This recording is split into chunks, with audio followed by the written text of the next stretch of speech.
நீ பயப்படாத, வருத்தப்படாத, தலை நிமிந்து தைரியமா அவனை பாரு. சுபத்ரா. சுபத்ராவா? உனக்கும் அவளுக்கு என்னடா சம்பந்தம்? அந்த பேரை சொல்ற அருகதையை நீ இழந்துட்ட.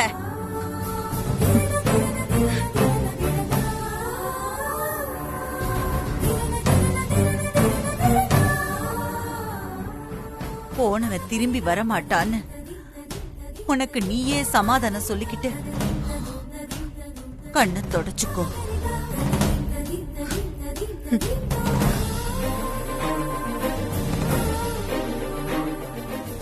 நான் உயிரோட இருக்கிற வரைக்கும் உன் வாழ்க்கையில உனக்கு எந்த கெட்டதும் நடக்காது.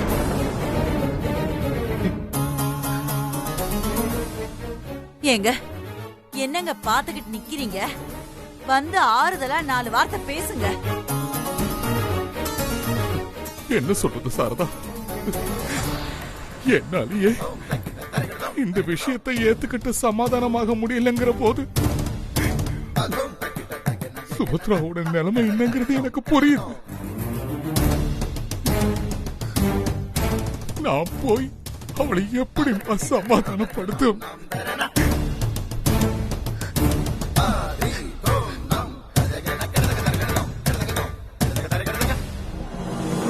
ஏன் எல்லாரும் இப்படி நின்னு பாத்துக்கிட்டு இருக்கீங்க? என்ன நடந்து போச்சு?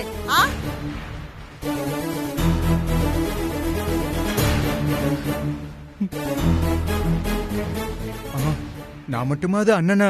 யாரா உனக்கு அண்ணன்? இனிமே நீ ஒருத்தன் தான் என் பையன். அம்மா, நீங்க கோவத்துல என்ன வேணா சொல்லுங்க, நான் ஏத்துக்கிறேம்மா. நீங்க என்ன தண்டனை கொடுத்தாலும் நான் வாங்கிக்கிறேம்மா. ஆனா இந்த மாதிரி ஏன் நடந்துச்சுன்னு ஒரு நிமிஷம் நான் சொல்றதை கேளுங்கம்மா. ஐயோ, நீ ஒண்ணும் சொல்லாத. முதல்ல வெளியில போ.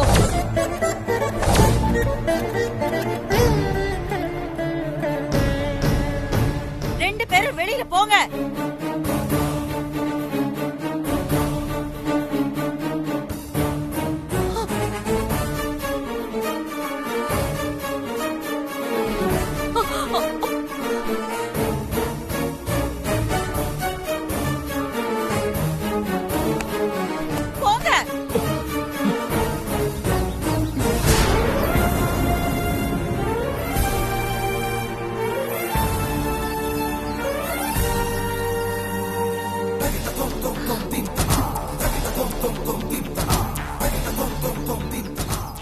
ஏன் இன்னும் நின்னுகிட்டு இருக்கிற? போ வெளியே.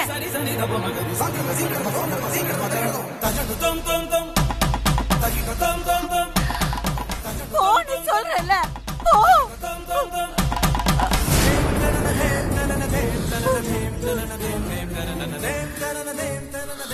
போலாம்.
அம்மா சுபத்ரா, தப்பு பண்ணினவங்க குற்ற உணர்வு இல்லாம நெஞ்ச நிமித்திக்கிட்டு போறாங்க. நீ ஏமா உட்காந்துக்கிட்டு அழுதுகிட்டு இருக்க? உன்ன மாதிரி நல்ல மனசு உள்ளவங்க கண்ணீர் இந்த வீட்டுல விழுந்தா அதுக்கப்புறம் இந்த வீட்டுல நிம்மதியே போயிடுமா? வெண்ணிலாவுக்கு அப்பா அம்மா இல்லாததுனால செல்லம் கொடுத்து நான் வளர்த்துட்டேம்மா. தப்பு பண்ணும் போதெல்லாம் நான் தண்டிச்சேன்னா அதனால அவ மனசு உடைஞ்சு போயிடுமோன்னு நான் கொஞ்சம் அவளை சுதந்திரமா விட்டுட்டேம்மா. ஆனா கடைசியில அவ இவ்வளவு பெரிய காரியத்தை பண்ணி இந்த வீட்டை ஒண்ணுமில்லாம ஆக்குவான்னு நான் நினைக்கவே இல்லம்மா.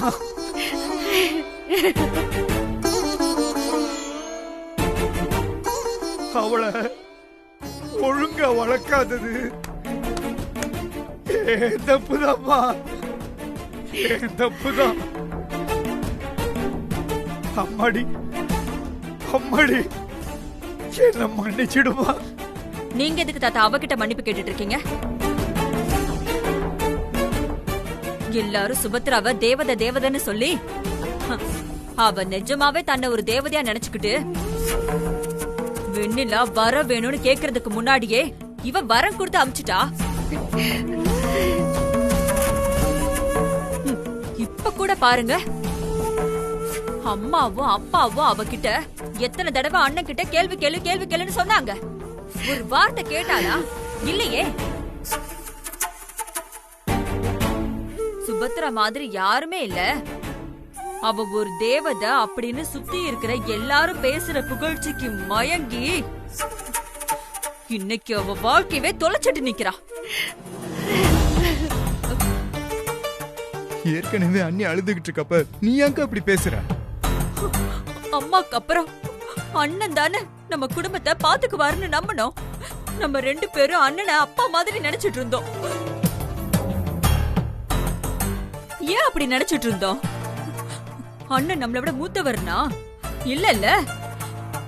அண்ணன் நல்லா படிச்சிருக்கு, அறிவு இருக்கு, நல்லது கெட்டது தெரியும், நம்மள நல்லா வழி நடத்தும்னு நம்பணும். அப்படி அறிவு இருக்கிற அண்ணனே இன்னைக்கு இந்த சுபத்ராவை வேணான்னு சொல்லிட்டு வெண்ணிலாவை கல்யாணம் பண்ணி தைரியமா இந்த வீட்டுக்கு கூட்டிட்டு வந்திருக்காருனா தப்பு யார் மேலன்னு யோசிச்சு பாரு. எனக்கு என்ன சந்தேகம்னா, நிஜமாவே இவங்க 2 பேரும் அந்யோன்யமா தான் இருந்தாங்களா இல்ல நம்ம கிட்ட அந்த மாதிரி நடிச்சிட்டு இருந்தாங்களா? ஏற்கனவே அழுதுகிட்டு இருக்கிற சுபத்ராவை நீ இன்னும் வேதனைப்படுத்தாத. பேசாம 27 வருஷமா கூடவே இருந்த அண்ணனை இனி மூஞ்சிலேயே முழிக்க கூடாதுன்னு சொல்லி அம்மா அனுப்பிட்டாங்க. அண்ணனை இழந்து நிக்கிற கஷ்டத்தை யாருமே புரிஞ்சுக்க மாட்டீங்களா? எனக்கு அண்ணன் இல்லாம போயிடுச்சுங்கிற வைத்தறிச்சல்ல பேசிட்டு இருக்க. இல்லன்னா இவளை குறை சொல்லணும் எனக்கு என்ன தலையெழுத்தா?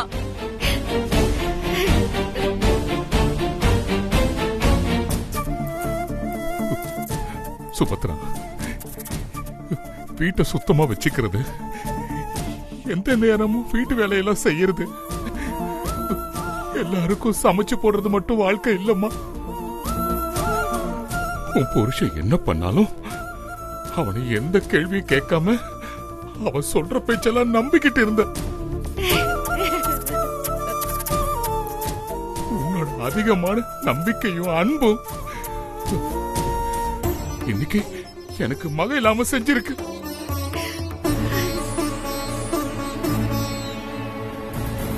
அவன் தான் இந்த உலகத்திலேயே உசுருன்னு நினைச்சு வாழ்ந்துகிட்டு இருந்த அத்தை கையாலேயே அவனுக்கு இன்னைக்கு காரிய பூஜை பண்ண வச்சிருக்கு.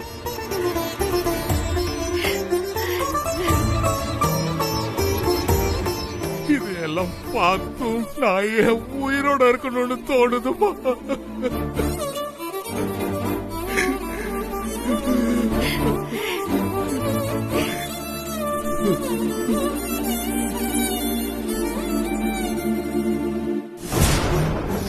யார் அழுதாலும், யார் மனசு எவ்வளவு கஷ்டமா இருந்தாலும் ஒண்ணு மட்டும் நிச்சயம், இனிமே சுபத்ராதா இந்த வீட்டோட மூத்த மக.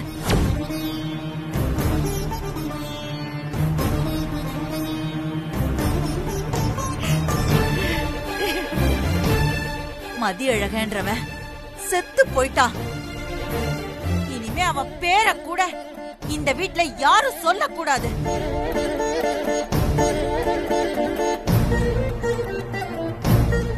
தமிழ், அம்மா, இனிமே இந்த வீட்ல அவனோட ஞாபகம் வர எந்த பொருளும் இருக்க கூடாது. எல்லாத்தையும் கொண்டு போய் எரிச்சிடு.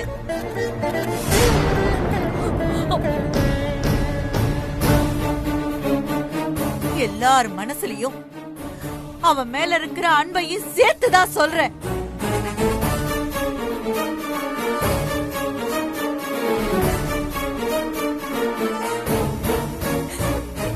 இவளுக்காக பெத்த மகனை எப்படிமா இல்லைன்னு சொல்லுவீங்க? நீங்க இவளோட கண்ணீரை பார்த்து உருகி போய் இவள மகாராணி மாதிரி சொந்த பொண்ணுன்னு சொன்னாலும் ஊர்ல இருக்கிறவங்க இவளோட கையால் ஆகாத தனம் தான் அண்ணன் இன்னொருத்தைய கல்யாணம் பண்ணிட்டு கூட்டிட்டு வந்திருக்காங்கன்னு சொல்லுவாங்க. சுபத்ராவோட கையால் ஆகாத தனம் இல்ல, அவளுக்கு மதியழக மேல இருக்கிறது அன்பு. புருஷன்தா எல்லான்னு நம்பர் அளவுக்கு அன்பு. அந்த அன்புக்கு அவன் எவ்வளவு தப்பு பண்ணாலும் மன்னிக்கிற குணம் இருக்கு. அவனை தப்பு பண்ற மாதிரி வளர்த்தது நான் தான்.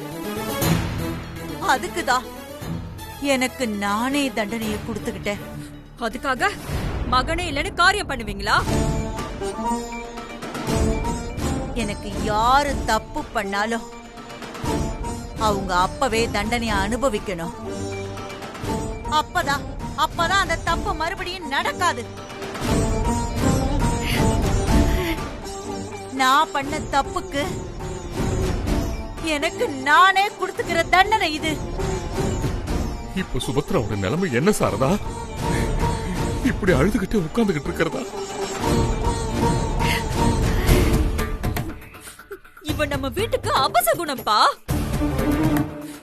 இவளை இப்பவே இந்த வீட்டை விட்டு அனுப்புறதா நம்ம எல்லாருக்குமே நல்லது. எப்படியும் இவளுக்கு குழந்தை இல்ல. நாளைக்கு ஒரு குழந்தை பிறந்து எங்க அப்பா எங்கன்னு கேட்க போறதும் இல்ல. நம்ம யாருக்கும் எந்த பதில் சொல்லணுங்கிற அவசியமும் இல்ல. இப்பவே வெளியில அனுப்பிட்டீங்கன்னா தினமும் இவ மூஞ்சிய பார்த்து அண்ணனை நினைச்சு வருத்தப்படுற கஷ்டமாச்சும் நமக்கு இல்லாம இருக்கும்பா.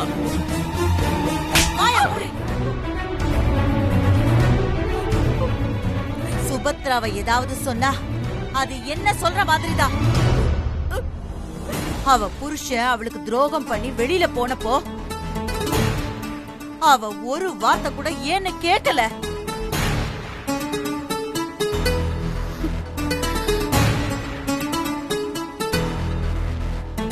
அவ கஷ்டத்தை அவளே வச்சுக்கிட்டு அழுதுகிட்டு இருக்கா.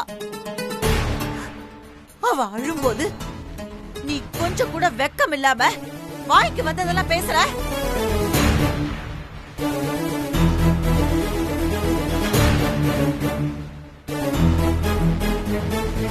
இந்த வீட்ல யாருக்கு பிடிச்சாலும் பிடிக்கலன்னாலும், இஷ்டம் இருந்தாலும் இல்லன்னாலும் சுபத்ரா இந்த வீட்ல தான் இருப்பா. நாலு பின்ன நம்ம வீட்டுக்கு வரவங்க இவ யாருன்னு கேட்டா என்னன்னு சொல்லி அறிமுகப்படுத்துவீங்க? என் மூத்த மகன் சொல்லுவேன்.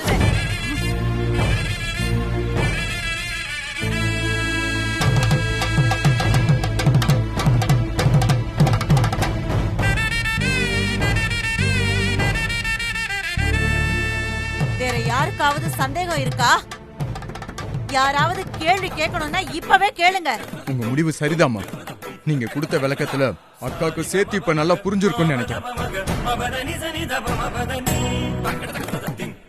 சாரதா,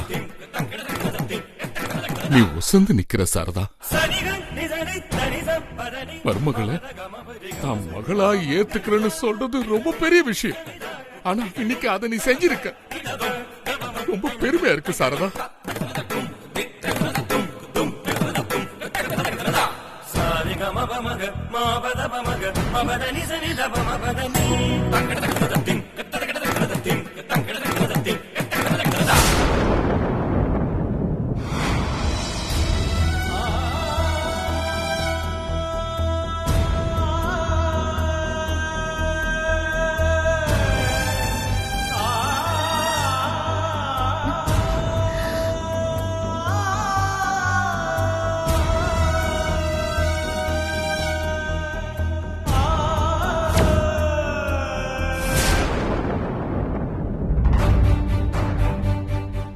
வீட்டை விட்டு போயிட்டாங்கன்னு அழாதீங்க அத்தை.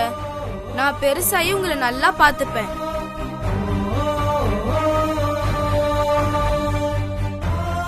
பாட்டிக்கு பெரிய மகள்னா நீங்க எனக்கு பெரியமா ஆகுறீங்க தானே? அதனால இன்னில இருந்து நான் உங்களை அம்மா மாதிரி பாத்துப்பேன்.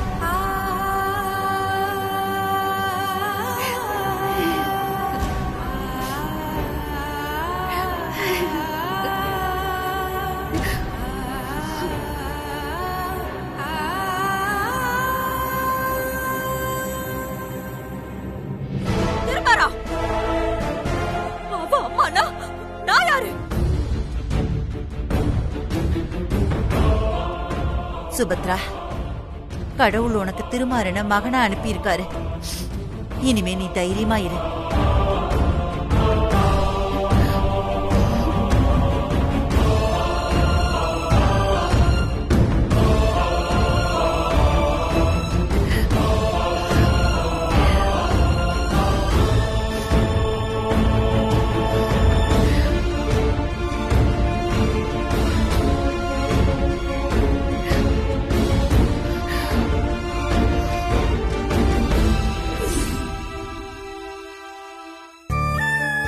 வீட்டை விட்டு ஓடி போன நீங்க மட்டும் தப்பு செய்யலங்க.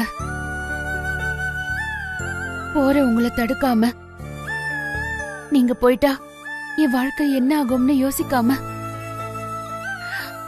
என்னோட எதிர்காலத்தை பத்தி கொஞ்சம் கூட பயம் இல்லாம வெண்ணிலாவை உங்களுக்கு ரொம்ப பிடிச்சிருக்கு, அதனாலதான் அவ கூட போயிட்டீங்கன்னு எனக்கு நானே சமாதானம் சொல்லிக்கிட்டு அன்னைக்கு அமைதியா இருந்தது என்னோட தப்பு. நான் பண்ண அந்த தப்புனாலதான் என் வாழ்க்கை இன்னைக்கு இப்படி ஆயிடுச்சு. நல்ல எண்ணம் இருந்தா 10 பேர் பாராட்டுவாங்க. அதே நல்ல எண்ணம் கொஞ்சம் அதிகமா இருந்தா அந்த 10 பேரு முன்னால அவமானப்பட்டுதான் நிக்கணுங்கிறத நான் புரிஞ்சுக்கிட்டேங்க. ஆனா அதெல்லாம் புரிஞ்சு என்ன பண்றது? எதை இழக்க கூடாதோ அதை இழந்துட்டு நிக்கிறேனே.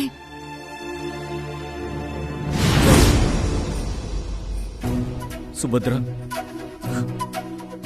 இந்த கையாலதான் உனக்கு தாலி கட்டின, இந்த கையில தான் உனக்கு குங்குமம் வச்சு விட்ட.